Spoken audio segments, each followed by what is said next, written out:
ہم آپ سے گزارش کرتے ہیں کہ اس چینل کو آپ ضرور سبسکرائب کریں اور اپنے فرینڈز کے ساتھ ان ویڈیوز کو ضرور شیئر کریں۔ شروع نام سے اللہ کے جو بڑا مہربان نہایت رحم کرنے والا ہے۔ یقیناً صاحبان ایمان کامیاب ہو گئے جو اپنی نمازوں میں گڑ گڑانے والے ہیں اور لغو باتوں سے اعراض کرنے والے ہیں اور زکوٰۃ ادا کرنے والے ہیں اور اپنی شرمگاہوں کی حفاظت کرنے والے ہیں، علاوہ اپنی بیویوں اور اپنے ہاتھوں کی ملکیت کنیزوں کے کہ ان کے معاملے میں ان پر کوئی الزام آنے والا نہیں ہے۔ پھر اس کے علاوہ جو کوئی اور راستہ تلاش کرے گا وہ زیادتی کرنے والا ہوگا، اور جو مومنین اپنی امانتوں اور اپنے وعدوں کا لحاظ رکھنے والے ہیں اور جو اپنی نمازوں کی پابندی کرنے والے ہیں، در حقیقت یہی وہ وارثان جنت ہیں جو فردوس کے وارث بنیں گے اور اس میں ہمیشہ ہمیشہ رہنے والے ہیں۔ اور ہم نے انسان کو گیلی مٹی سے پیدا کیا ہے، پھر اسے ایک محفوظ جگہ پر نطفہ بنا کر رکھا ہے، پھر نطفے کو علقہ بنایا ہے، اور پھر علقہ سے مضغہ پیدا کیا ہے، اور پھر مضغہ سے ہڈیاں پیدا کی ہیں، اور پھر ہڈیوں پر گوشت چڑھایا ہے، پھر ہم نے اسے ایک دوسری مخلوق بنا دیا ہے۔ تو کس قدر بابرکت ہے وہ خدا جو سب سے بہتر خلق کرنے والا ہے۔ پھر اس کے بعد تم سب مر جانے والے ہو، پھر اس کے بعد تم روز قیامت دوبارہ اٹھائے جاؤ گے، اور ہم نے تمہارے اوپر تہ بتہ 7 آسمان بنائے ہیں، اور ہم اپنی مخلوقات سے غافل نہیں ہیں۔ اور ہم نے آسمان سے ایک مخصوص مقدار میں پانی نازل کیا ہے اور پھر اسے زمین میں ٹھہرا دیا ہے، جبکہ ہم اس کے واپس لے جانے پر بھی قادر ہیں۔ پھر ہم نے اس پانی سے تمہارے لیے خرمے اور انگور کے باغات پیدا کیے ہیں جن میں بہت زیادہ میوے پائے جاتے ہیں، اور تم انہی میں سے کچھ کھا بھی لیتے ہو۔ اور وہ درخت پیدا کیا ہے جو طور سینا میں پیدا ہوتا ہے، اس سے تیل بھی نکلتا ہے اور وہ کھانے والوں کے لیے سالن بھی ہے۔ اور بے شک تمہارے لیے ان جانوروں میں بھی عبرت کا سامان ہے کہ ہم ان کے شکم میں سے تمہارے سیراب کرنے کا انتظام کرتے ہیں، اور تمہارے لیے ان میں بہت سے فوائد ہیں، اور ان میں سے بھی تم کھاتے ہو، اور تمہیں ان جانوروں پر اور کشتیوں پر سوار کیا جاتا ہے۔ اور ہم نے نوح کو ان کی قوم کی طرف بھیجا تو انہوں نے کہا کہ قوم والو خدا کی عبادت کرو کہ تمہارے لیے اس کے علاوہ کوئی خدا نہیں ہے، تو تم اس سے کیوں نہیں ڈرتے ہو؟ ان کی قوم کے کافر رؤوسا نے کہا کہ یہ نوح تمہارے ہی جیسے انسان ہیں جو تم پر برتری حاصل کرنا چاہتے ہیں، حالانکہ خدا چاہتا تو ملائکہ کو بھی نازل کر سکتا تھا۔ یہ تو ہم نے اپنے باپ دادا سے کبھی نہیں سنا تھا۔ در حقیقت یہ ایک ایسے انسان ہیں جنہیں جنون ہو گیا ہے، لہٰذا چند دن ان کے حالات کا انتظار کرو۔ تو نوح نے دعا کی کہ پروردگار ان کی تکذیب کے مقابلے میں میری مدد فرما۔ تو ہم نے ان کی طرف وحی کی کہ ہماری نگاہ کے سامنے اور ہمارے اشارے کے مطابق کشتی بناؤ، اور پھر جب ہمارا حکم آ جائے اور تنور ابلنے لگے تو اسی کشتی میں ہر جوڑے میں سے 2 کو لے لینا اور اپنے اہل کو لے کر روانہ ہو جانا، علاوہ ان افراد کے جن کے بارے میں پہلے ہی ہمارا فیصلہ ہو چکا ہے، اور مجھ سے ظلم کرنے والوں کے بارے میں گفتگو نہ کرنا کہ یہ سب غرق کر دیے جانے والے۔ اس کے بعد جب تم اپنے ساتھیوں سمیت کشتی پر اطمینان سے بیٹھ جانا تو کہنا کہ شکر ہے اس پروردگار کا جس نے ہم کو ظالم قوم سے نجات دلا دی ہے، اور یہ کہنا کہ پروردگار ہم کو بابرکت منزل پر اتارنا کہ تو بہترین اتارنے والا ہے۔ اس امر میں ہماری بہت سی نشانیاں ہیں اور ہم تو بس امتحان لینے والے ہیں۔ اس کے بعد پھر ہم نے دوسری قوموں کو پیدا کیا اور ان میں بھی اپنے رسول کو بھیجا کہ تم سب اللہ کی عبادت کرو کہ اس کے علاوہ تمہارا کوئی خدا نہیں ہے، تو کیا تم پرہیزگار نہ بنو گے؟ تو ان کی قوم کے ان رؤوسا نے جنہوں نے کفر اختیار کیا تھا اور آخرت کی ملاقات کا انکار کر دیا تھا، اور ہم نے انہیں زندگانی دنیا میں عیش و عشرت کا سامان دے دیا تھا، وہ کہنے لگے یہ تو تمہارا ہی جیسا ایک بشر ہے، جو تم کھاتے ہو وہی کھاتا ہے اور جو تم پیتے ہو وہی پیتا بھی ہے، اور اگر تم نے اپنے ہی جیسے بشر کی اطاعت کر لی تو یقیناً خسارہ اٹھانے والے ہو جاؤ گے۔ کیا یہ تم سے اس بات کا وعدہ کرتا ہے کہ جب تم مر جاؤ گے اور خاک اور ہڈی ہو جاؤ گے تو پھر دوبارہ نکالے جاؤ گے؟ حیف صد حیف، تم سے کس بات کا وعدہ کیا جا رہا ہے؟ یہ تو صرف ایک زندگانی دنیا ہے جہاں ہم مریں گے اور جیئیں گے اور دوبارہ زندہ ہونے والے نہیں ہیں۔ یہ ایک ایسا آدمی ہے جو خدا پر بہتان باندھتا ہے اور ہم اس پر ایمان لانے والے نہیں ہیں۔ اس رسول نے کہا کہ پروردگار تو ہماری مدد فرما کہ یہ سب ہماری تکذیب کر رہے ہیں۔ ارشاد ہوا کہ عنقریب یہ لوگ پشیمان ہو جائیں گے۔ نتیجہ یہ ہوا کہ انہیں ایک برحق چنگھاڑ نے اپنی گرفت میں لے لیا اور ہم نے انہیں کوڑا کرکٹ بنا دیا کہ ظالم قوم کے لیے ہلاکت اور بربادی ہی ہے۔ پھر اس کے بعد ہم نے دوسری قوموں کو ایجاد کیا۔ کوئی امت نہ اپنے مقررہ وقت سے آگے بڑھ سکتی ہے اور نہ پیچھے ہٹ سکتی ہے۔ اس کے بعد ہم نے مسلسل رسول بھیجے، اور جب کسی امت کے پاس کوئی رسول آیا تو اس نے رسول کی تکذیب کی اور ہم نے بھی سب کو عذاب کی منزل میں ایک کے پیچھے ایک لگا دیا اور سب کو ایک فسانہ بنا کر چھوڑ دیا کہ ہلاکت اس قوم کے لیے ہے جو ایمان نہیں لاتی ہے۔ پھر ہم نے موسیٰ اور ان کے بھائی ہارون کو اپنی نشانیوں اور واضح دلیل کے ساتھ بھیجا۔ فرعون اور اس کے زومہ مملکت کی طرف تو ان لوگوں نے بھی استکبار کیا، اور وہ تو تھے ہی اونچے قسم کے لوگ، تو ان لوگوں نے کہہ دیا کہ کیا ہم اپنے ہی جیسے دو آدمیوں پر ایمان لے آئیں جبکہ ان کی قوم خود ہماری پرستش کر رہی ہے؟ یہ کہہ کر دونوں کو جھٹلا دیا اور اس طرح ہلاک ہونے والوں میں شامل ہو گئے۔ اور ہم نے موسیٰ کو کتاب دی کہ شاید اس طرح لوگ ہدایت حاصل کر لیں، اور ہم نے ابن مریم اور ان کی والدہ کو بھی اپنی نشانی قرار دیا اور انہیں ایک بلندی پر جہاں ٹھہرنے کی جگہ بھی تھی اور چشمہ بھی تھا پناہ دی۔ اے میرے رسولو، تم پاکیزہ غذائیں کھاؤ اور نیک کام کرو کہ میں تمہارے اعمال سے خوب باخبر ہوں، اور تمہارا سب کا دین ایک دین ہے اور میں ہی سب کا پروردگار ہوں، لہذا پس مجھ سے ڈرو۔ پھر یہ لوگ آپس میں ٹکڑے ٹکڑے ہو گئے اور ہر گروہ جو کچھ بھی اس کے پاس ہے اسی پر خوش اور مگن ہے۔ اب آپ انہیں ایک مدت کے لیے اسی گمراہی میں چھوڑ دیں۔ کیا ان کا خیال یہ ہے کہ ہم جو کچھ مال اور اولاد دے رہے ہیں یہ ان کی نیکیوں میں اجرت کی جا رہی ہے؟ نہیں، ہرگز نہیں، انہیں تو حقیقت کا شعور بھی نہیں ہے۔ بے شک جو لوگ خوف پروردگار سے لرزہ رہتے ہیں اور جو اپنے پروردگار کی نشانیوں پر ایمان رکھتے ہیں اور جو کسی کو بھی اپنے رب کا شریک نہیں بناتے ہیں، اور وہ لوگ جو بقدر امکان راہ خدا میں دیتے رہتے ہیں اور انہیں یہ خوف لگا رہتا ہے کہ پلٹ کر اسی کی بارگاہ میں جانے والے ہیں، یہی وہ لوگ ہیں جو نیکیوں میں سبقت کرنے والے ہیں اور سب کے آگے نکل جانے والے۔ اور ہم کسی نفس کو اس کی وسعت سے زیادہ تکلیف نہیں دیتے ہیں، اور ہمارے پاس وہ کتاب ہے جو حق کے ساتھ بولتی ہے اور ان پر کوئی ظلم نہیں کیا جاتا ہے، بلکہ ان کے قلوب اس کی طرف سے بالکل جہالت میں ڈوبے ہوئے ہیں، اور ان کے پاس دوسرے قسم کے اعمال ہیں جنہیں وہ انجام دے رہے ہیں، یہاں تک کہ جب ہم نے ان کے مالداروں کو عذاب کی گرفت میں لے لیا تو اب سب فریاد کر رہے ہیں، اب آج واویلا نہ کرو، آج ہماری طرف سے کوئی مدد نہیں کی جائے گی۔ جب ہماری آیتیں تمہارے سامنے پڑھی جاتی تھیں تو تم الٹے پاؤں واپس چلے جا رہے تھے، اکڑتے ہوئے اور قصہ کہتے اور بکتے ہوئے۔ کیا ان لوگوں نے ہماری بات پر غور نہیں کیا، یا ان کے پاس کوئی چیز آ گئی ہے جو ان کے باپ دادا کے پاس بھی نہیں آئی تھی، یا انہوں نے اپنے رسول کو پہچانا ہی نہیں ہے اور اسی لیے انکار کر رہے ہیں، یا ان کا کہنا یہ ہے کہ رسول میں جنون پایا جاتا ہے جبکہ وہ ان کے پاس حق لے کر آیا ہے، اور ان کی اکثریت حق کو ناپسند کرنے والی ہے، اور اگر حق ان کی خواہشات کا اتباع کر لیتا تو آسمان و زمین اور ان کے مابین جو کچھ بھی ہے سب برباد ہو جاتا، بلکہ ہم نے ان کو انہی کا ذکر عطا کیا ہے اور یہ اپنے ہی ذکر سے اعراض کیے ہوئے ہیں۔ تو کیا آپ ان سے اپنا خرچ مانگ رہے ہیں؟ ہرگز نہیں، خدا کا دیا ہوا خراج آپ کے لیے بہت بہتر ہے اور وہ بہترین رزق دینے والا ہے، اور آپ تو انہیں سیدھے راستے کی دعوت دینے والے ہیں، اور جو لوگ آخرت پر ایمان نہیں لاتے ہیں وہ سیدھے راستے سے ہٹے ہوئے ہیں، اور اگر ہم ان پر رحم کریں اور ان کی تکلیف کو دور بھی کر دیں تو بھی یہ اپنی سرکشی پر اڑے رہیں گے اور گمراہ ہی ہوتے جائیں گے۔ اور ہم نے انہیں عذاب کے ذریعے پکڑا بھی، مگر یہ نہ اپنے پروردگار کے سامنے جھکے اور نہ ہی گڑ گڑاتے ہیں، یہاں تک کہ ہم نے شدید عذاب کا دروازہ کھول دیا تو اسی میں مایوس ہو کر بیٹھ رہے۔ وہی خدا ہے جس نے تمہارے لیے کان اور آنکھیں اور دل بنائے ہیں، مگر تم بہت کم شکریہ ادا کرتے ہو، اور اسی نے تمہیں ساری زمین میں پھیلا دیا ہے اور اسی کی بارگاہ میں تم اکٹھا کیے جاؤ گے۔ وہی وہ ہے جو حیات و موت کا دینے والا ہے، اور اسی کے اختیار میں دن اور رات کی آمد رفت ہے، تو تم عقل کیوں نہیں استعمال کرتے ہو؟ بلکہ ان لوگوں نے بھی وہی کہہ دیا جو ان کے پہلے والوں نے کہا تھا کہ اگر ہم مر گئے اور مٹی اور ہڈی ہو گئے تو کیا ہم دوبارہ اٹھائے جانے والے ہیں؟ بے شک ایسا ہی وعدہ ہم سے بھی کیا گیا ہے اور ہم سے پہلے والوں سے بھی کیا گیا ہے، لیکن یہ صرف پرانے لوگوں کی کہانیاں ہیں۔ تو ذرا آپ پوچھئے کہ یہ زمین اور اس کی مخلوقات کس کے لیے ہے؟ اگر تمہارے پاس کچھ بھی علم ہے تو یہ فوراً کہیں گے کہ اللہ کے لیے ہے، تو کہیے کہ پھر سمجھتے کیوں نہیں ہو؟ پھر مزید کہیے کہ ساتوں آسمان اور عرش اعظم کا مالک کون ہے؟ تو یہ پھر کہیں گے کہ اللہ ہی ہے، تو کہیے کہ آخر اس سے ڈرتے کیوں نہیں ہو؟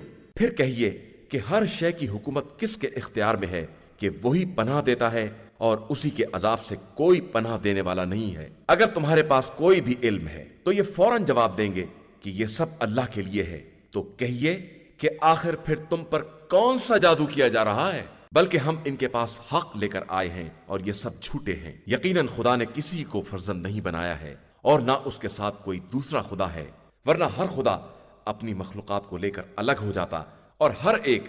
دوسرے پر برتری کی فکر کرتا اور کائنات تباہ و برباد ہو جاتی۔ اللہ ان تمام باتوں سے پاک و پاکیزہ ہے، وہ حاضر و غائب سب کا جاننے والا ہے اور ان سب کے شرک سے بلند و بالاتر ہے۔ اور آپ کہیے کہ پروردگار اگر جس عذاب کا ان سے وعدہ کیا ہے مجھے دکھا بھی دینا تو پروردگار مجھے اس ظالم قوم کے ساتھ نہ قرار دینا، اور ہم جس عذاب کا ان سے وعدہ کر رہے ہیں اسے آپ کو دکھا دینے کی قدرت بھی رکھتے ہیں، اور آپ برائی کو اچھائی کے ذریعے رفع کیجئے کہ ہم ان کی باتوں کو خوب جانتے ہیں۔ اور کہیے کہ پروردگار میں شیطانوں کے وسوسوں سے تیری پناہ چاہتا ہوں اور اس بات سے پناہ مانگتا ہوں کہ شیاطین میرے پاس آ جائیں، یہاں تک کہ جب ان میں سے کسی کی موت آ گئی تو کہنے لگا کہ پروردگار مجھے پلٹا دے، شاید میں اب کوئی نیک عمل انجام دوں۔ ہرگز نہیں، یہ ایک بات ہے جو یہ کہہ رہا ہے، اور ان کے پیچھے ایک عالم برزخ ہے جو قیامت کے دن تک قائم رہنے والا ہے۔ پھر جب سور پھونکا جائے گا تو نہ رشتہ داریاں ہوں گی اور نہ آپس میں کوئی ایک دوسرے کے حالات پوچھے گا۔ پھر جن کی نیکیوں کا پلہ بھاری ہوگا وہ کامیاب اور نجات پانے والے ہوں گے، اور جن کی نیکیوں کا پلہ ہلکا ہوگا وہ وہی لوگ ہوں گے جنہوں نے اپنے نفس کو خسارے میں ڈال دیا، اور وہ جہنم میں ہمیشہ ہمیشہ رہنے والے ہیں۔ جہنم کی آگ ان کے چہروں کو جھلس دے گی اور وہ اسی میں منہ بنائے ہوئے ہوں گے۔ کیا ایسا نہیں ہے کہ جب ہماری آیتیں تمہارے سامنے پڑھی جاتی تھیں تو تم ان کی تکذیب کیا کرتے تھے؟ وہ لوگ کہیں گے کہ پروردگار ہم پر بدبختی غالب آ گئی تھی اور ہم گمراہ ہو گئے تھے، پروردگار اب ہمیں جہنم سے نکال دے، اس کے بعد دوبارہ گناہ کریں تو ہم واقعی ظالم ہیں۔ ارشاد ہوگا کہ اب اسی میں ذلت کے ساتھ پڑے رہو، بات نہ کرو۔ ہمارے بندوں میں ایک گروہ ایسا بھی تھا جن کا کہنا تھا کہ پروردگار ہم ایمان لائے ہیں لہٰذا ہمارے گناہوں کو معاف کر دے اور ہم پر رحم فرما کہ تو بہترین رحم کرنے والا ہے۔ تو تم لوگوں نے ان کو بالکل مذاق بنا لیا تھا، یہاں تک کہ اس مذاق نے تمہیں ہماری یاد سے بالکل غافل بنا دیا اور تم ان کا مذاق ہی اڑاتے رہ گئے۔ آج کے دن ہم نے ان کو یہ جزا دی ہے کہ وہ سراسر کامیاب ہے۔ پھر خدا پوچھے گا کہ تم روئے زمین پر کتنے سال رہے؟ وہ جواب دیں گے کہ ایک دن یا اس کا بھی ایک ہی حصہ، اسے تو شمار کرنے والوں سے دریافت کر لے۔ ارشاد ہوگا کہ بے شک تم بہت مختصر رہے ہو اور کاش تمہیں اس کا ادراک ہوتا۔ کیا تمہارا خیال یہ تھا کہ ہم نے تمہیں بیکار پیدا کیا ہے اور تم ہماری طرف پلٹا کر نہیں لائے جاؤ گے؟ بس بلند و بالا ہے وہ خدا جو بادشاہ برحق ہے اور اس کے علاوہ کوئی خدا نہیں ہے، اور وہ عرش کریم کا پروردگار ہے، اور جو اللہ کے ساتھ کسی اور خدا کو پکارے گا جس کی کوئی دلیل بھی نہیں ہے تو اس کا حساب پروردگار کے پاس ہے، اور کافروں کے لیے نجات بہرحال نہیں ہے۔ اور پیغمبر آپ صلی اللہ علیہ وآلہ وسلم کہیے کہ پروردگار میری مغفرت فرما اور مجھ پر رحم کر کہ تو بہترین رحم کرنے والا ہے۔ شروع نام سے اللہ کے جو بڑا مہربان نہایت رحم کرنے والا ہے۔ یہ ایک سورہ ہے جسے ہم نے نازل کیا ہے اور فرض کیا ہے، اور اس میں کھلی ہوئی نشانیاں نازل کی ہیں کہ شاید تم لوگ نصیحت حاصل کر سکو۔ زناکار عورت اور زناکار مرد دونوں کو 100 کوڑے لگاؤ، اور خبردار دین خدا کے معاملے میں کسی کی مروت کا شکار نہ ہو جانا اگر تمہارا ایمان اللہ اور روز آخرت پر ہے۔ اور اس سزا کے وقت مومنین کی ایک جماعت کو حاضر رہنا چاہیے۔ زانی مرد زانیہ یا مشرکہ عورت ہی سے نکاح کرے گا، اور زانیہ عورت زانی مرد یا مشرک مرد ہی سے نکاح کرے گی کہ یہ صاحبان ایمان پر حرام ہے۔ اور جو لوگ پاک دامن عورتوں پر زنا کی تہمت لگاتے ہیں اور 4 گواہ فراہم نہیں کرتے ہیں انہیں 80 کوڑے لگاؤ، اور پھر کبھی ان کی گواہی قبول نہ کرنا کہ یہ لوگ سراسر فاسق ہیں، علاوہ ان افراد کے جو اس کے بعد توبہ کر لیں اور اپنے نفس کی اصلاح کر لیں کہ اللہ بہت زیادہ بخشنے والا اور مہربان ہے۔ اور جو لوگ اپنی بیویوں پر تہمت لگاتے ہیں اور ان کے پاس اپنے علاوہ کوئی گواہ نہیں ہوتا ہے تو ان کی اپنی گواہی 4 گواہوں کے برابر ہوگی، اگر وہ 4 مرتبہ قسم کھا کر کہیں کہ وہ سچے ہیں، اور 5ویں مرتبہ یہ کہیں کہ اگر وہ جھوٹے ہیں تو ان پر خدا کی لعنت ہے۔ پھر عورت سے بھی حد برطرف ہو سکتی ہے اگر وہ 4 مرتبہ قسم کھا کر یہ کہے کہ یہ مرد جھوٹوں میں سے ہے، اور 5ویں مرتبہ یہ کہے کہ اگر وہ صادقین میں سے ہے تو مجھ پر خدا کا غضب ہے۔ اور اگر تم پر خدا کا فضل اور اس کی رحمت نہ ہوتی اور وہ توبہ قبول کرنے والا صاحب حکمت نہ ہوتا تو اس تہمت کا انجام بہت برا ہوتا۔ بے شک جن لوگوں نے زنا کی تہمت لگائی وہ تمہیں میں سے ایک گروہ تھا۔ تم اسے اپنے حق میں شر نہ سمجھو، یہ تمہارے حق میں خیر ہے، اور ہر شخص کے لیے اتنا ہی گناہ ہے جو اس نے خود کمایا ہے، اور ان میں سے جس نے بڑا حصہ لیا ہے اس کے لیے بڑا عذاب ہے۔ آخر ایسا کیوں نہ ہوا کہ جب تم لوگوں نے اس تہمت کو سنا تھا تو مومنین و مومنات اپنے بارے میں خیر گمان کرتے اور کہتے کہ یہ تو کھلا ہوا بہتان ہے۔ پھر ایسا کیوں نہ ہوا کہ یہ 4 گواہ بھی لے آتے، اور جب گواہ نہیں لے آئے تو یہ اللہ کے نزدیک بالکل جھوٹے ہیں۔ اور اگر خدا کا فضل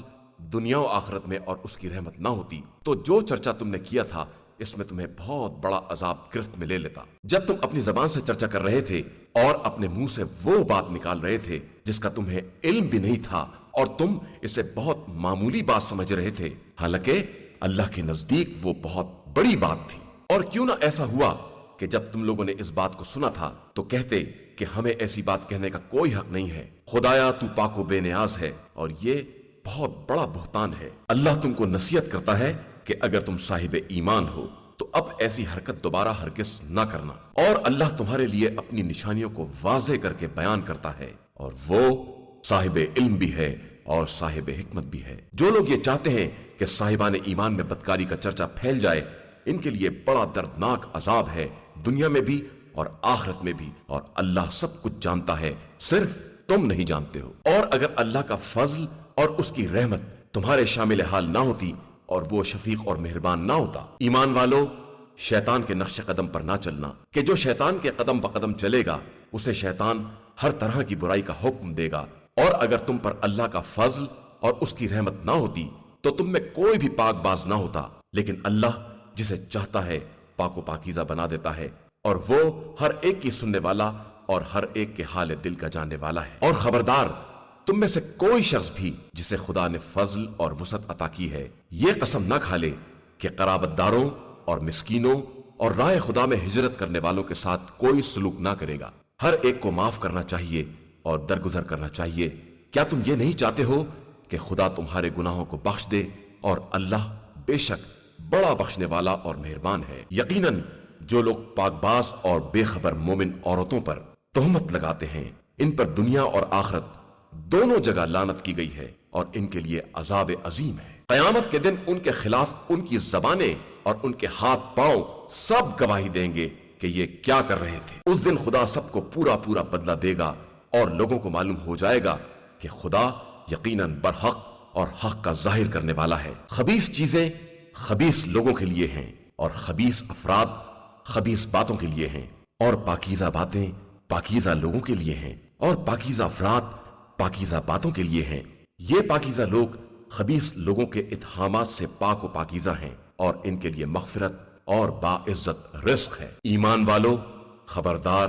اپنے گھروں کے علاوہ کسی کے گھر میں داخل نہ ہونا جب تک کہ صاحب خانہ سے اجازت نہ لے لو اور انہیں سلام نہ کر لو، یہی تمہارے حق میں بہتر ہے کہ شاید تم اس سے نصیحت حاصل کر سکو۔ پھر اگر گھر میں کوئی نہ ملے تو اس وقت تک داخل نہ ہونا جب تک اجازت نہ مل جائے، اور اگر تم سے کہا جائے کہ واپس چلے جاؤ تو واپس چلے جانا، کہ یہی تمہارے لیے زیادہ پاکیزہ امر ہے، اور اللہ تمہارے اعمال سے خوب باخبر ہے۔ تمہارے لیے کوئی حرج نہیں ہے کہ تم ایسے مکانات میں جو غیر آباد ہیں اور جن میں تمہارا کوئی سامان ہے داخل ہو جاؤ، اور اللہ اس کو بھی جانتا ہے جس کا تم اظہار کرتے ہو، اور اس کو بھی جانتا ہے جس کی تم پردہ پوشی کرتے ہو۔ اور پیغمبر آپ صلی اللہ علیہ وآلہ وسلم مومنین سے کہہ دیجئے کہ اپنی نگاہوں کو نیچی رکھیں اور اپنی شرمگاہوں کی حفاظت کریں، کہ یہی زیادہ پاکیزہ بات ہے، اور بے شک اللہ ان کے کاروبار سے خوب باخبر ہے۔ اور مومنات سے کہہ دیجئے کہ وہ بھی اپنی نگاہوں کو نیچا رکھیں اور اپنی عفت کی حفاظت کریں اور اپنی زینت کا اظہار نہ کریں، علاوہ اس کے جو از خود ظاہر ہے، اور اپنے دوپٹے کو اپنے گریبان پر رکھیں، اور اپنی زینت کو اپنے باپ دادا، شوہر کے باپ دادا، اپنی اولاد اور اپنے شوہر کی اولاد، اپنے بھائی اور بھائیوں کی اولاد اور بہنوں کی اولاد، اور اپنی عورتوں اور اپنے غلام اور کنیزوں، اور ایسے تابع افراد جن میں عورت کی طرف سے کوئی خواہش نہیں رہ گئی ہے، اور وہ بچے جو عورتوں کے پردے کی بات سے کوئی سروکار نہیں رکھتے ہیں، ان سب کے علاوہ کسی پر ظاہر نہ کریں۔ اور خبردار، اپنے پاؤں پٹک کر نہ چلیں کہ جس زینت کو چھپائے ہوئے ہیں اس کا اظہار ہو جائے۔ اور صاحبان ایمان، تم سب اللہ کی بارگاہ میں توبہ کرتے رہو کہ شاید اسی طرح تمہیں فلاح اور نجات حاصل ہو جائے، اور اپنے غیر شادی شدہ آزاد افراد اور اپنے غلاموں اور کنیزوں میں سے باصلاحیت افراد کے نکاح کا اہتمام کرو کہ اگر وہ فقیر بھی ہوں گے تو خدا اپنے فضل و کرم سے انہیں مالدار بنا دے گا کہ خدا بڑی وسعت والا اور صاحب علم ہے۔ اور جو نکاح کی وسعت نہیں رکھتے ہیں وہ بھی اپنی عفت کا تحفظ کریں یہاں تک کہ خدا اپنے فضل سے انہیں غنی بنا دے۔ اور جو غلام و کنیز مکاتبت کے طلبگار ہیں ان میں خیر دیکھو تو ان سے مکاتبت کر لو، بلکہ جو مال خدا نے تمہیں دے رکھا ہے اس میں سے کچھ حصہ انہیں بھی دے دو۔ اور خبردار، اپنی کنیزوں کو اگر وہ پاک دامنی کی خواہش مند ہیں تو زنا پر مجبور نہ کرنا کہ ان سے زندگانی دنیا کا فائدہ حاصل کرنا چاہو، کہ جو بھی انہیں مجبور کرے گا خدا مجبوری کے بعد ان عورتوں کے حق میں بہت زیادہ بخشنے والا اور مہربان ہے۔ اور ہم نے تمہاری طرف اپنی کھلی ہوئی نشانیاں اور تم سے پہلے گزر جانے والوں کی مثال اور صاحبان تقوی کے لیے نصیحت کا سامان نازل کیا ہے۔ اللہ آسمانوں اور زمین کا نور ہے، اس کے نور کی مثال اس طاق کی ہے جس میں چراغ ہو، اور چراغ شیشے کی قندیل میں ہو، اور قندیل ایک جگمگاتے ستارے کے مانند ہو جو زیتون کے بابرکت درخت سے روشن کیا جائے، جو نہ مشرق والا ہو نہ مغرب والا، اور قریب ہے کہ اس کا روغن بھڑک اٹھے چاہے اسے آگ مس بھی نہ کرے۔ یہ نور بالائے نور ہے، اور اللہ اپنے نور کے لیے جسے چاہتا ہے ہدایت دے دیتا ہے، اور اسی طرح مثالیں بیان کرتا ہے، اور وہ ہر شے کا جاننے والا ہے۔ یہ چراغ ان گھروں میں ہے جن کے بارے میں خدا کا حکم ہے کہ ان کی بلندی کا اعتراف کیا جائے اور ان میں اس کے نام کا ذکر کیا جائے، کہ ان گھروں میں صبح و شام اس کی تسبیح کرنے والے ہیں۔ وہ مرد جنہیں کاروبار یا دیگر خرید و فروخت ذکر خدا، قیام نماز اور ادائے زکوٰۃ سے غافل نہیں کر سکتی، یہ اس دن سے ڈرتے ہیں جس دن کے حوض سے دل اور نگاہیں سب الٹ جائیں گی، تاکہ خدا انہیں ان کے بہترین اعمال کی جزا دے سکے اور اپنے فضل سے مزید اضافہ کر سکے۔ اور خدا جسے چاہتا ہے رزق بے حساب عطا کرتا ہے۔ اور جن لوگوں نے کفر اختیار کر لیا ان کے اعمال اس ریت کے مانند ہیں جو چٹیل میدان میں ہو، اور پیاسا اسے دیکھ کر پانی تصور کرے، اور جب اس کے قریب پہنچے تو کچھ نہ پائے بلکہ اس خدا کو پائے جو اس کا پورا پورا حساب کر دے، کہ اللہ بہت جلد حساب کرنے والا ہے۔ یا ان اعمال کی مثال اس گہرے دریا کی تاریکیوں کی ہے جسے ایک کے اوپر ایک لہر ڈھانک لے اور اس کے اوپر تہ بتہ بادل بھی ہوں، کہ جب وہ اپنے ہاتھ کو نکالے تو تاریکی کی بنا پر کچھ نظر نہ آئے، اور جس کے لیے خدا نور نہ قرار دے اس کے لیے کوئی نور نہیں ہے۔ کیا تم نے نہیں دیکھا کہ اللہ کے لیے زمین و آسمان کی تمام مخلوقات اور فضا کے صف بستہ طائر سب تسبیح کر رہے ہیں، اور سب اپنی اپنی نماز اور تسبیح سے باخبر ہیں، اور اللہ بھی ان کے اعمال سے خوب باخبر ہے۔ اور اللہ ہی کے لیے زمین و آسمان کی ملکیت ہے، اور اسی کی طرف سب کی بازگشت ہے۔ کیا تم نے نہیں دیکھا کہ خدا ہی ابر کو چلاتا ہے اور پھر انہیں آپس میں جوڑ کر تہ بتہ بنا دیتا ہے؟ پھر تم دیکھو گے کہ اس کے درمیان سے بارش نکل رہی ہے، اور وہ اسے آسمان سے برف کے پہاڑوں کے درمیان سے برساتا ہے، پھر جس تک چاہتا ہے پہنچا دیتا ہے، اور جس کی طرف سے چاہتا ہے موڑ دیتا ہے۔ اس کی بجلی کی چمک اتنی تیز ہے کہ قریب ہے کہ آنکھوں کی بینائی ختم کر دے۔ اللہ ہی رات اور دن کو الٹ پلٹ کرتا رہتا ہے، اور یقیناً اس میں صاحبان بصارت کے لیے سامان عبرت ہے۔ اور اللہ ہی نے ہر زمین پر چلنے والے کو پانی سے پیدا کیا ہے، پھر ان میں سے بعض پیٹ کے بل چلتے ہیں، اور بعض دو پیروں میں چلتے ہیں، اور بعض چاروں ہاتھ پیر سے چلتے ہیں۔ اور اللہ جو چاہتا ہے پیدا کرتا ہے، کہ وہ ہر شے پر قدرت رکھنے والا ہے۔ یقیناً ہم نے واضح کرنے والی آیتیں نازل کی ہیں، اور اللہ جسے چاہتا ہے صراط مستقیم کی ہدایت دے دیتا ہے۔ اور یہ لوگ کہتے ہیں کہ ہم اللہ اور رسول پر ایمان لے آئے ہیں اور ان کی اطاعت کی ہے، اور اس کے بعد ان میں سے ایک فریق منہ پھیر لیتا ہے، اور یہ واقعاً صاحب ایمان نہیں ہے۔ اور جب انہیں خدا اور رسول کی طرف بلایا جاتا ہے کہ وہ ان کے درمیان فیصلہ کر دیں، تو ان میں سے ایک فریق کنارہ کش ہو جاتا ہے، حالانکہ اگر حق ان کے ساتھ ہوتا تو یہ سر جھکائے ہوئے چلے آتے۔ تو کیا ان کے دلوں میں کفر کی بیماری ہے، یا یہ شک میں مبتلا ہو گئے ہیں، یا انہیں یہ خوف ہے کہ خدا اور رسول ان پر ظلم کریں گے؟ حالانکہ حقیقت یہ ہے کہ یہ لوگ خود ہی ظالمین ہیں۔ مومنین کو تو خدا اور رسول کی طرف بلایا جاتا ہے کہ وہ فیصلہ کریں گے، تو ان کا قول صرف یہ ہوتا ہے کہ ہم نے سنا اور اطاعت کی، اور یہی لوگ در حقیقت فلاح پانے والے ہیں۔ اور جو بھی اللہ اور رسول کی اطاعت کرے گا اور اس کے دل میں خوف خدا ہوگا اور وہ پرہیزگاری اختیار کرے گا تو وہی کامیاب کہا جائے گا۔ اور ان لوگوں نے باقاعدہ قسم کھائی ہے کہ آپ حکم دے دیں گے تو یہ گھر سے باہر نکل جائیں گے، تو آپ صلی اللہ علیہ وآلہ وسلم کہہ دیجئے کہ قسم کی ضرورت نہیں ہے، عمومی قانون کے مطابق اطاعت کافی ہے، کہ یقیناً اللہ ان اعمال سے باخبر ہے جو تم لوگ انجام دے رہے ہو۔ آپ صلی اللہ علیہ وآلہ وسلم کہہ دیجئے کہ اللہ اور اس کے رسول کی اطاعت کرو، پھر اگر انحراف کرو گے تو رسول پر وہ ذمہ داری ہے جو اس کے ذمہ رکھی گئی ہے، اور تم پر وہ مسئولیت ہے جو تمہارے ذمہ رکھی گئی ہے، اور اگر تم اطاعت کرو گے تو ہدایت پا جاؤ گے، اور رسول صلی اللہ علیہ وآلہ وسلم کے ذمے واضح تبلیغ کے سوا اور کچھ نہیں ہے۔ اللہ نے تم میں سے صاحبان ایمان و عمل صالح سے وعدہ کیا ہے کہ انہیں روئے زمین میں اسی طرح اپنا خلیفہ بنائے گا جس طرح پہلے والوں کو بنایا ہے، اور ان کے لیے اس دین کو غالب بنائے گا جسے ان کے لیے پسندیدہ قرار دیا ہے، اور ان کے خوف کو امن سے تبدیل کر دے گا کہ وہ سب صرف میری عبادت کریں گے اور کسی طرح کا شرک نہ کریں گے، اور اس کے بعد بھی کوئی کافر ہو جائے تو در حقیقت وہی لوگ فاسق اور بد کردار ہیں۔ اور نماز قائم کرو، زکوٰۃ ادا کرو، اور رسول صلی اللہ علیہ وآلہ وسلم کی اطاعت کرو کہ شاید اسی طرح تمہارے حال پر رحم کیا جائے۔ خبردار یہ خیال نہ کرنا کہ کفر اختیار کرنے والے زمین میں ہم کو عاجز کر دینے والے ہیں، ان کا ٹھکانہ جہنم ہے اور وہ بدترین انجام ہے۔ ایمان والو، تمہارے غلام و کنیز اور وہ بچے جو ابھی سن بلوغ کو نہیں پہنچے ہیں، ان سب کو چاہیے کہ تمہارے پاس داخل ہونے کے لیے 3 اوقات میں اجازت لیں، نماز صبح سے پہلے اور دوپہر کے وقت جب تم کپڑے اتار کر آرام کرتے ہو، اور نماز عشاء کے بعد۔ یہ 3 اوقات پردے کے ہیں۔ اس کے بعد تمہارے لیے یا ان کے لیے کوئی حرج نہیں ہے کہ ایک دوسرے کے پاس چکر لگاتے رہیں، کہ اللہ اسی طرح اپنی آیتوں کو واضح کر کے بیان کرتا ہے، اور بے شک اللہ ہر شے کا جاننے والا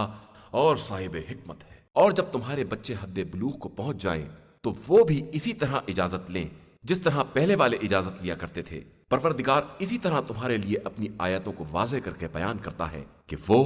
صاحب علم بھی ہے اور صاحب حکمت بھی ہے۔ اور ضعیفی سے بیٹھ رہنے والی عورتیں جنہیں نکاح سے کوئی دلچسپی نہیں ہے، ان کے لیے کوئی حرج نہیں ہے کہ وہ اپنے ظاہری کپڑوں کو الگ کر دیں، بشرطے کہ زینت کی نمائش نہ کریں، اور وہ بھی عفت کا تحفظ کرتی رہیں کہ یہی ان کے حق میں بھی بہتر ہے، اور اللہ سب کی سننے والا اور سب کا جاننے والا ہے۔ نابینا کے لیے کوئی حرج نہیں ہے، اور لنگڑے آدمی کے لیے بھی کوئی حرج نہیں ہے، اور مریض کے لیے بھی کوئی عیب نہیں ہے، اور خود تمہارے لیے بھی کوئی گناہ نہیں ہے کہ اپنے گھروں سے یا اپنے باپ دادا کے گھروں سے یا اپنی ماں اور نانی دادی کے گھروں سے یا اپنے بھائیوں کے گھروں سے یا اپنی بہنوں کے گھروں سے یا اپنے چچاؤں کے گھروں سے یا اپنی پھپھیوں کے گھروں سے یا اپنے ماموؤں کے گھروں سے یا اپنی خالاؤں کے گھروں سے، یا جن گھروں کی کنجیاں تمہارے اختیار میں ہیں، یا اپنے دوستوں کے گھروں سے کھانا کھا لو، اور تمہارے لیے اس میں بھی کوئی حرج نہیں ہے کہ سب مل کر کھاؤ یا متفرق طریقے سے کھاؤ، بس جب گھروں میں داخل ہو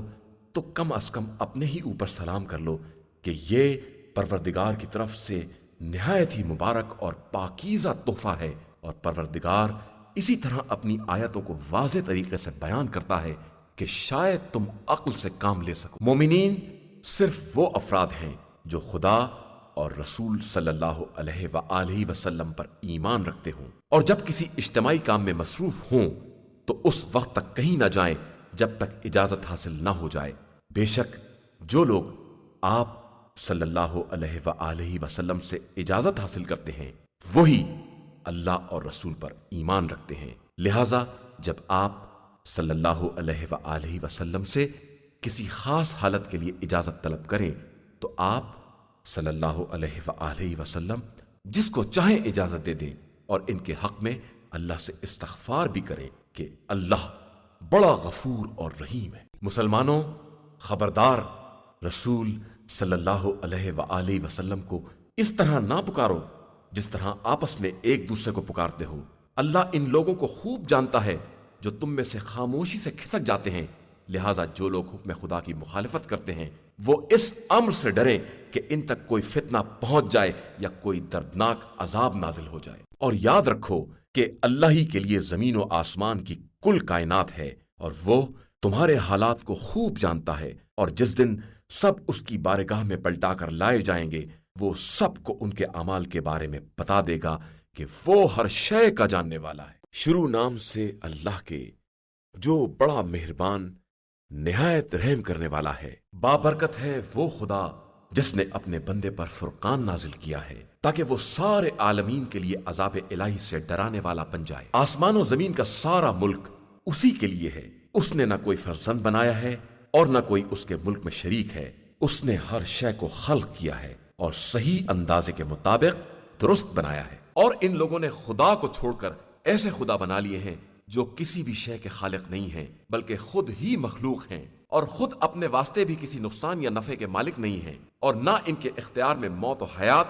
یا حشر و نشر ہی ہے۔ اور یہ کفار کہتے ہیں کہ یہ قرآن صرف ایک جھوٹ ہے جسے انہوں نے گڑھ لیا ہے، اور ایک دوسری قوم نے اس کام میں ان کی مدد کی ہے، حالانکہ ان لوگوں نے خود ہی بڑا ظلم اور فریب کیا ہے۔ اور یہ لوگ کہتے ہیں کہ یہ تو صرف اگلے لوگوں کے افسانے ہیں جسے انہوں نے لکھوا لیا ہے، اور وہی صبح و شام ان کے سامنے پڑھے جاتے ہیں۔ آپ صلی اللہ علیہ وآلہ وسلم کہہ دیجئے کہ اس قرآن کو اس نے نازل کیا ہے جو آسمانوں اور زمین کے رازوں سے باخبر ہے، اور یقیناً وہ بڑا بخشنے والا اور مہربان ہے۔ اور یہ لوگ کہتے ہیں کہ اس رسول کو کیا ہو گیا ہے کہ یہ کھانا بھی کھاتا ہے اور بازاروں میں چکر بھی لگاتا ہے، اور اس کے پاس کوئی ملک کیوں نہیں نازل کیا جاتا جو اس کے ساتھ مل کر عذاب الہی سے ڈرانے والا ثابت ہو، یا اس کی طرف کوئی خزانہ ہی گرا دیا جاتا، یا اس کے پاس کوئی باغ ہی ہوتا جس سے کھاتا پیتا۔ اور پھر یہ ظالم کہتے ہیں کہ تم لوگ ایک جادو زدہ آدمی کا اتباع کر رہے ہو۔ دیکھو ان لوگوں نے تمہارے لیے کیسی کیسی مثالیں بیان کی ہیں، یہ تو بالکل گمراہ ہو گئے ہیں اور اب راستہ نہیں پا سکتے ہیں۔ بابرکت ہے وہ ذات جو اگر چاہے تو تمہارے لیے اس سے بہتر سامان فراہم کر دے، ایسی جنتیں جن کے نیچے نہریں جاری ہوں، اور پھر تمہارے لیے بڑے بڑے محل بھی بنا دے۔ حقیقت یہ ہے کہ ان لوگوں نے قیامت کا انکار کیا ہے، اور ہم نے قیامت کا انکار کرنے والوں کے لیے جہنم مہیا کر دیا ہے۔ جب آتش جہنم ان لوگوں کو دور سے دیکھے گی تو یہ لوگ اس کے جوش و خروش کی آوازیں سنیں گے، اور جب انہیں زنجیروں میں جکڑ کر کسی تنگ جگہ ڈال دیا جائے گا تو وہاں موت کی دہائی دیں گے۔ اس وقت ان سے کہا جائے گا کہ ایک موت کو نہ پکارو بلکہ بہت سی موتوں کو آواز دو۔ پیغمبر آپ صلی اللہ علیہ وآلہ وسلم ان سے پوچھئے کہ یہ عذاب زیادہ بہتر ہے یا وہ ہمیشگی کی جنت جس کا صاحبان تقوی سے وعدہ کیا گیا ہے، اور وہی ان کی جزا بھی ہے اور ان کا ٹھکانہ بھی۔ ان کے لیے وہاں ہر خواہش کا سامان موجود ہے، اور وہ اس میں ہمیشہ رہنے والے ہیں، اور یہ پروردگار کے ذمے ایک لازمی وعدہ ہے۔ اور جس دن بھی خدا ان کو اور ان کے خداؤں کو جنہیں یہ خدا کو چھوڑ کر پکارا کرتے تھے سب کو ایک منزل پر جمع کرے گا اور پوچھے گا کہ تم نے میرے بندوں کو گمراہ کیا تھا یا یہ از خود بھٹک گئے تھے، تو یہ سب کہیں گے کہ تو پاک اور بے نیاز ہے، اور ہمیں کیا حق ہے کہ تیرے علاوہ کسی اور کو اپنا سرپرست بنائیں۔ اصل بات یہ ہے کہ تو نے انہیں اور ان کے بزرگوں کو عزت دنیا عطا کر دی، تو یہ تیری یاد سے غافل ہو گئے، اس لیے کہ یہ ہلاک ہونے والے لوگ ہی تھے۔ دیکھا تم لوگوں نے کہ تمہیں وہ بھی جھٹلا رہے ہیں جنہیں تم نے خدا بنایا تھا، تو اب نہ تم عذاب کو ٹال سکتے ہو اور نہ اپنی مدد کر سکتے ہو، اور جو بھی تم میں سے ظلم کرے گا اسے ہم بڑے سخت عذاب کا مزہ چکھائیں گے۔ اور ہم نے آپ صلی اللہ علیہ وآلہ وسلم سے پہلے بھی جن رسولوں کو بھیجا ہے وہ بھی کھانا کھایا کرتے تھے اور بازاروں میں چلتے تھے، اور ہم نے بعض افراد کو بعض کے لیے وجہ آزمائش بنا دیا ہے۔ تو مسلمانوں کیا تم صبر کر سکو گے جبکہ تمہارا پروردگار بہت بڑی بصیرت رکھنے والا ہے؟ إِنَّا هَدَيْنَاهُ السَّبِيلَ إِمَّا شَاكِرًا